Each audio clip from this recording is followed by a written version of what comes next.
Hey folks, I'm Tom Vasel, and welcome to the best-selling games of October 2018. I know it's a little bit late on this one. Took a while to get the data together.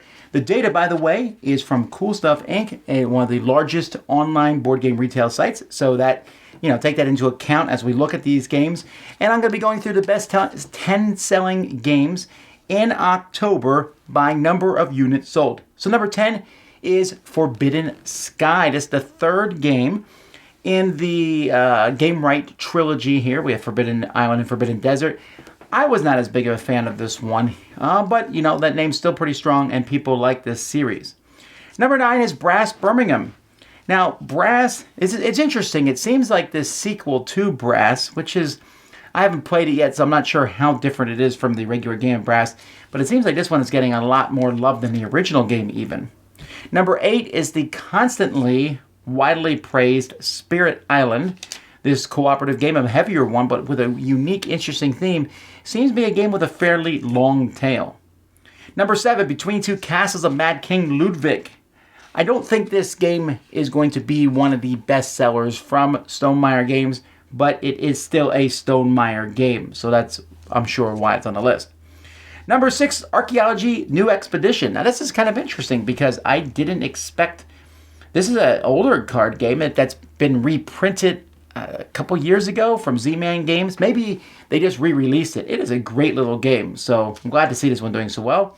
Number 5, seems to have been on the top 10s for a long time, is Azul. And also from Plan B Games, number 4 is Coimbra, which incidentally was number 1 if we went by total dollar amount sold. But Coimbra, that's kind of an interesting thing because there's a lot of new Euro games that are coming out over the course of the year. Coimbra came out earlier in this year and is still doing really well. Number 3 is Detective, a modern crime story from Portal Games. People are really loving this, figuring out mystery stuff, this big game from Portal.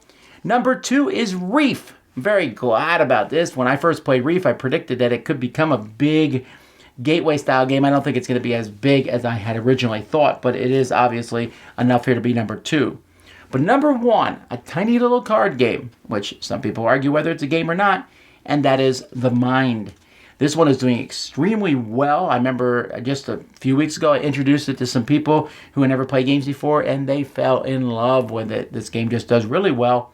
The Mind. Other ones, I noticed number 12 was Codenames Harry Potter. So that's Codenames just keeps chugging along with the different IPs. But let's jump over to expansions. So expansions as we do the top 5. Again, this is by number sold. Number 5 is King of Tokyo Anubis. The newest expansion monster pack for King of Tokyo. These are always great because they add a new monster with new power cards, but also some new rules. And the Anubis one, which has like a cursed die type thing, is a lot of fun, and I want to play with it almost every time I play King of Tokyo. Number 4 is Scythe, Rise of Fenris. My favorite expansion of the year. Really well done and put together. This campaign, but also modular expansion, just fantastic. Number 3 is Clank Expeditions, Silk, Golden Silk. Another 2-sided board for Clank with some new rules to each one. This one's nice. It adds some new cool things to the game. I especially like the gold. You can mine and get some more things that way. Number 2 is Terraforming Mars Prelude. Big shocker there. Terraforming Mars, of course, is perennial bestseller, and it continues to do well in this expansion, which is one of my favorites. I really like it. And then number 1, King Domino, the Age of Giants. So King Domino, of course, winning the Spiel des Jahres, having an expansion for that is going to get people excited. So those are the best-selling games from October 2018. Come back like tomorrow and I'll talk about the best of November. Until then, I'm Tom Vasel, and you've been watching The Dice Tower.